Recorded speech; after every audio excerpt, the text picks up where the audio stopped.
Halo teman-teman, selamat datang kembali di channel Andi Darmawan bersama saya Andi Darmawan. Oke, kita akan lanjut dari video sebelumnya. Mungkin kalau teman-teman yang belum lihat bisa lihat di deskripsi ya. Deskripsinya ada di bawah ya, ada di bawah. Kita akan lanjut, kemarin kita bahas kerangka acuan inersia dan sekarang kita akan masih berkaitan dengan yang video sebelumnya. Namun kita akan hingga menerapkannya di gerak rotasi. Jadi apa sih hubungan kerangka inersia, kerangka acuan inersia ini terhadap gerak rotasi? Terus sebenarnya bagaimana sih membuat kerangka acuan inersia? Ini kita akan membahas di video ini. Stay tune. Oke, sekarang kita akan masuk ke bagaimana sih sebenarnya membuat kerangka. Seperti teman-teman tahu, kerangka itu disusun dari 3 sumbu. Kerangka 3 dimensi, kerangka acuan inersia disusun oleh 3 sumbu, yaitu ini ya, ada X, Y, dan Z. Pertanyaannya, bagaimana kita membuat kerangka yang benar sesuai dengan arah-arah sumbunya? Jadi gini, arah sumbu itu ada 2 arah, yaitu positif dan negatif.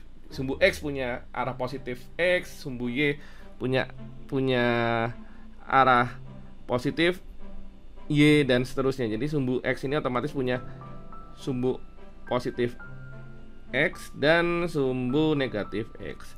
Sedangkan untuk sumbu Y juga punya, ini saya rapikan sedikit, ini plus ya, sumbu positif Y dan sumbu negatif Y. Begitu juga dengan sumbu Z, punya sumbu positif Z dan arah sumbu positif negatif Z. Jadi ada arah sumbu positif, ada arah sumbu negatif. Pertanyaannya adalah bagaimana menggambar yang benar kerangka acuan inersia yang arah positifnya tuh kita tidak ngasal, tidak asal buat ini positif, wah ini pokok kayak gini, ini saya langsung tulis ini Z, ini Y, ini X, ini positifnya semua, ini positifnya. Apakah benar? Nah, untuk mempermudahnya kita bisa menggunakan acuan tangan kanan. Ini kita hapus dulu ya, masih kembali gini. Acuan tangan kanan, jempol itu X, telunjuk itu Y, dan apa nih? Jari tengah. Jari tengah adalah Z. Sehingga bisa kita tulis jempol, atau sini saya singkat J ya. J itu adalah arah positif sumbu X, telunjuk itu arah positif sumbu Y, dan jari tengah sih gimana gini ya. JT itu jari tengah. Ya nanti saya kasih legenda. Ini plus Z, atau mungkin langsung aja ditulis kali ya. Ini jempol, telunjuk, jari tengah. Jadi ini adalah bentuk paling gampang untuk menggambar atau menentukan dari arah positif sumbu di kerangka acuan inersia, baik global, lokal maupun komponen.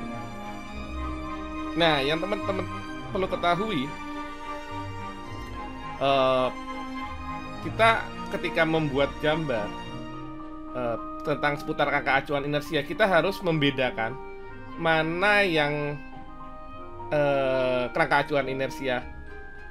mana yang sumbu X untuk kerangka acuan inersia global, mana yang sumbu X untuk kerangka acuan inersia lokal.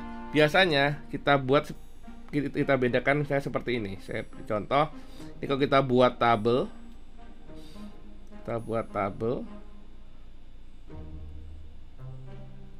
ini kerangka acuan inersia, kita singkat kerangka acuan KAI ya. Ini bukan kereta api Indonesia. KAI adalah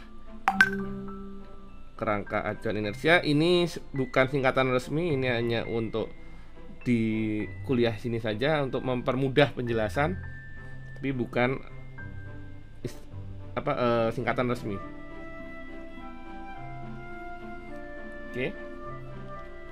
Di sini kita bisa buat ini ada sumbu X, Y, dan Z. Oke, sekarang ini untuk kerangka global. Global itu kita bisa menggunakan simbol X, G, atau ada juga nulis X, E, atau ada nulis dengan huruf besar.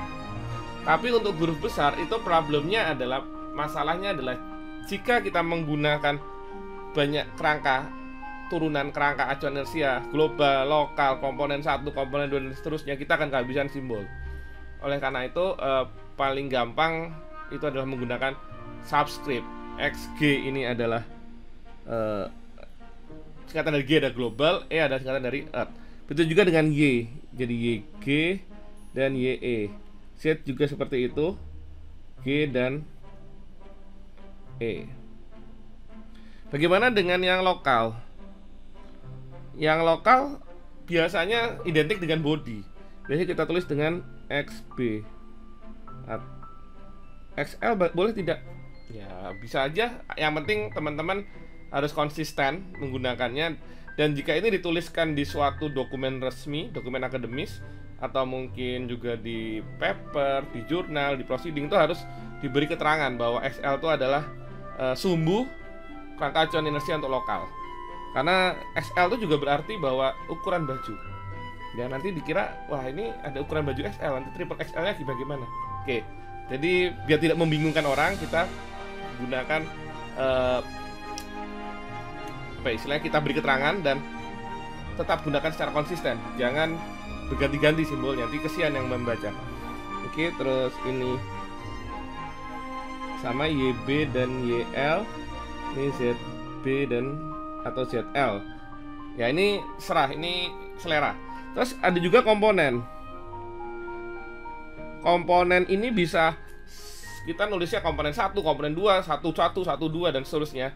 Ini biasanya kita bisa nulisnya misalkan ini komponen 1, misalkan ya 1 gini, maka kita tulis saja X1. Ini Y1. Ini saya rapikan dulu. X1, Y1, dan Z1.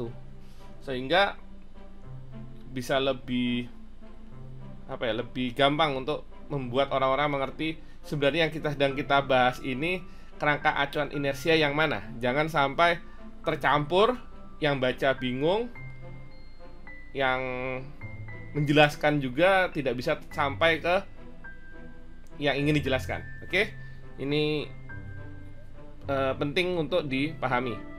Oke teman-teman, dari sini sekarang kita tulis. Ini tadi belum diisi ya, kerangka yang ini, kerangka yang di atas ini. Oke, sekarang tadi X, Y, Z. Otomatis X itu adalah kalau kita buat X itu jempol, maka jempol seperti ini ke depan seperti ini adalah X. Terus Y ke atas, Y-nya yang ke sini atas Y. Dan ini Z. Ini ingat ya, ini jika kita menulis di kertas, biasanya menulisnya seperti ini.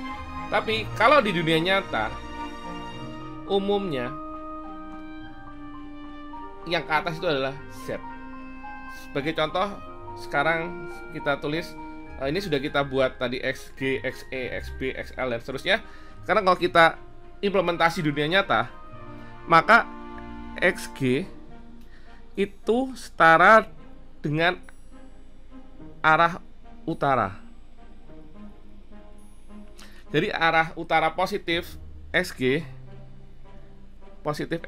itu adalah searah dengan arah utara. Terus bagaimana jika dengan yang ada XG, ada YG? YG itu otomatis jika ini utara, kita lihat ini ke depan, anggaplah depan saya itu adalah utara. Ini utara, maka yang jari telunjuk adalah Y. Y bisa barat atau timur. Kita tulis untuk positifnya bisa barat atau timur. Bentar, kayak Bagusnya nulisnya timur atau barat ya. Timur atau barat. Sedangkan yang ZG itu otomatis jika kita baik timur atau barat, ini mau seperti ini atau seperti ini, ini atau seperti ini, bisa terlihat bahwa arah Z itu selalu vertikal.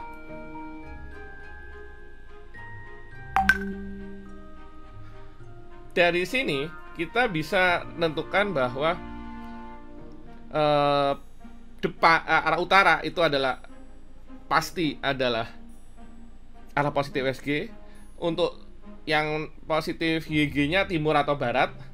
Untuk positif ZG-nya adalah vertikal atas atau bawah. Sebentar, ini cocoknya jangan atas bawah. Bawah atau atas. Oke, sekarang saya ingin bertanya, teman-teman pernah dengar istilah NED? NED adalah singkatan dari arah positif kerangka inersia global yang biasa digunakan, kerangka acuan inersia global yang biasa digunakan di penerbangan, yaitu ini apa? North, East, Down. Saya yakin teman-teman di sini jago bahasa Inggris semua. North itu artinya utara, East artinya timur, Down artinya arah bawah atau vertikal bawah. Sehingga kesimpulannya adalah biasanya yang sering dipakai untuk acuan, maka acuan inersia global adalah utara, timur, dan vertikal bawah untuk arah positif sumbu X, Y, dan Z kerangka acuan inersia global. Oke. Bagaimana yang body? Yang body adalah masih seperti itu. Kita tulis XB, YB, dan ZB. Untuk XB, umumnya kerangka inersia body umumnya adalah depan dari objek yang punya kerangka ini. Seperti manusia, otomatis depan muka.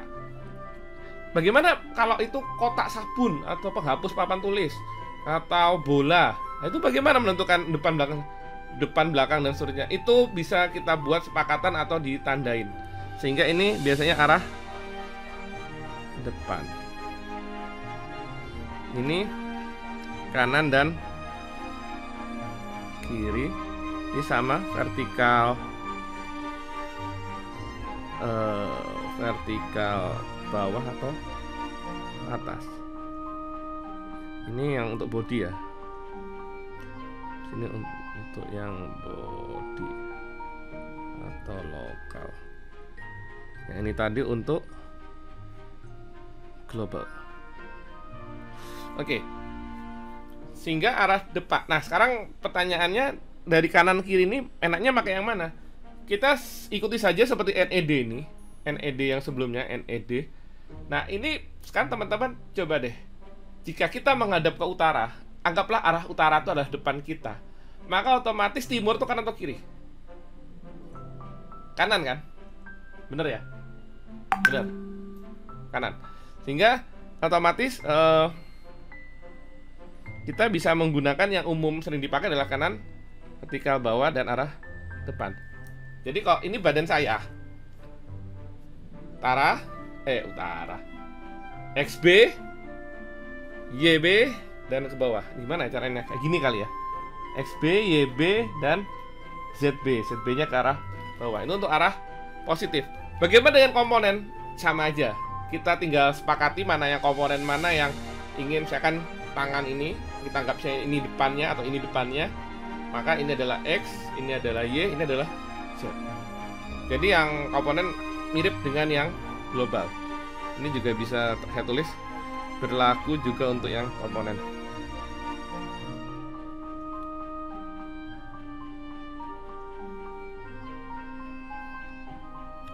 Oke, dari sini kita sudah bisa menggambar kerangka inersia, untuk kebutuhan gerak rotasi. Bagaimana untuk kebutuhan implementasi gerak rotasi? Akan kita sambung kembali di video berikutnya, part 2. Ini adalah part pertama. Kita akan lanjutkan di part kedua. Teman-teman, terima kasih. Jika suka sama video ini, silakan jempol ke atas. Jika tidak suka, ya tidak apa-apa. Saya tidak memaksa. Semoga tetap berguna bagi kita semua. Jika ingin ada komentar, silakan isi di bawah. Kita ketemu lagi di video berikutnya. Terima kasih.